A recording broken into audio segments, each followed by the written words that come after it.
Elofa Yesu ya te oe. Elofa Yesu ya te oe. Elofa Yesu ya te oe ya so uma. Elofa Yesu ya te oe. Elofa Yesu ya te oe. Elofa Yesu ya te oe ya so uma. Ye fa ane na oia. Ye fa ane na oia. Ye ma walunga o fa na.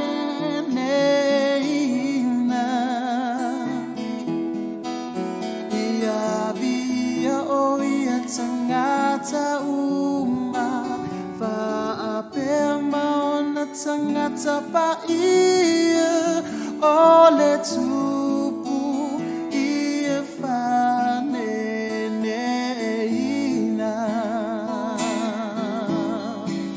abatu ia levi inga ia Yesu matau atu lunalofa matau atu lunalofa abatu ia levi inga ia Yesu matau atu lunalofa sili sili.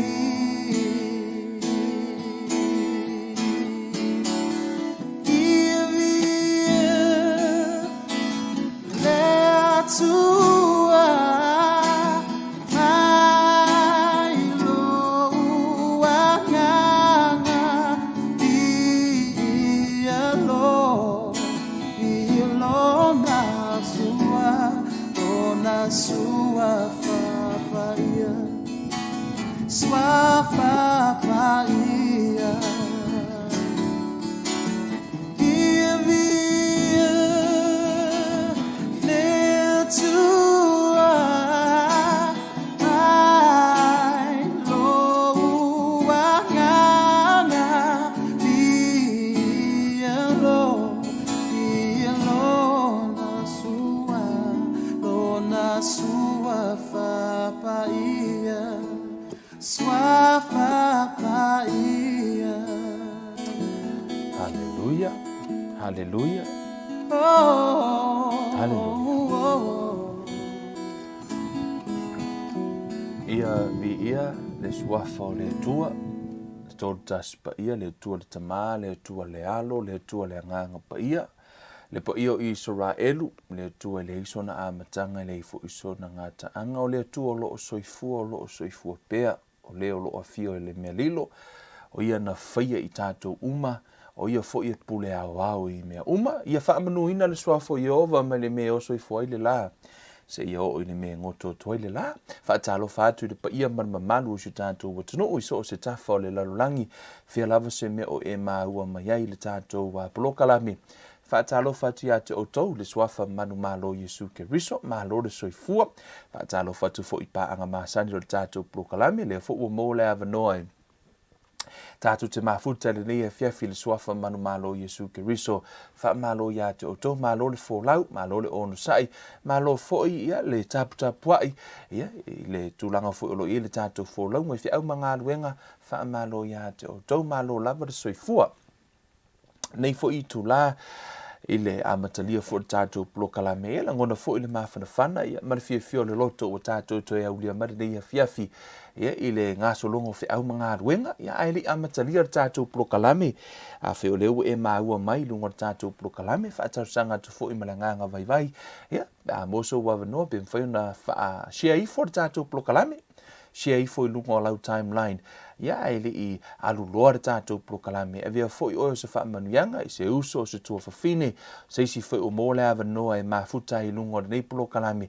Ia, mawhai foi ona vea oe se wha manuianga, ia pete like foi, ia, ma follow le tātou page, ina ia mawhai ona e maua, ia le tele o tātou polokalame. O lo wha peona wha ngasolohina, wha manuia le tua I lau wha afonga le nei a fiafi. Ia e maua se whaalumanga whaaleanganga e nea fiafi lau sāwalinga, malau sāwalinga, ina ia mawhai o na fiafia mai le atua ia te tātou. Le tua le mātou te mātou te vi ia la ua fio, le a mātou sāuni, mātou te whaasoa I lau upu, ma mātou tala noa I lau upu. O te wala au lia lo wanganga pa ia se e au mai le upu le poto, o mai le upu e whesoa soani o mātou tangata, ma le upu le malama lama, ia mawhai o no mātou I loa ua fionga ta tala ta mala upu nei a fiafi, ia a vea lau upu se malama lama I o mātou wala ta whesoa soani mai o I lau auna, o ta mawhai e whaamatala, mai upu whai ngofia e mai se whaalinga, mea lilo lo malo. Ia mawhai ono mātou I loa lau whina ngalo, o te wha fo ilivi inga I la ua fio, ono sua fo o Yesu ke ruso wole ma wala au atu wai nei. Amene ma, amene ma, amene. Mia le atua pe a whai o leo ua, e maua le awa noa e te CI, me mafuta ma fo I tātou polokalame le nei a fiafi, to e soo, ia le tātou polokalame. Sa o wha peo le a mata se tātou new series ia, po se vaenga fo e tala noa I le nei vai aso. E le vaenga tā ua no o tala noa I le aso sa. Peitai, ia, pe fo ono fai atu, tātou te o fo te inga le anganga, la fo se me ua mai e le tua. Ia, e le o mawhai lavo na ame sea, ia se meo I le loto, e whaapeona fia tala noa ai, I le tā ua tele o tātou loto, e me se fo le vaenga o te loa le a o tua le si tātou polokalame. No whaapeo le a o tala noa I le nei vai aso peitai. O leo o tua I tua se I mahe ale tātou vaenga lea.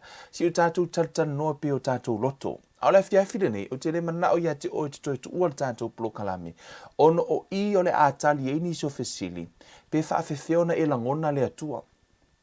A tonu o loo confuse oe I le tele o taimi e pe fōlinga e tutusa po o le atua e le pe le ai pe e le o le atua le a. O le hafo le mafua anga e ala iona e le langona le atua.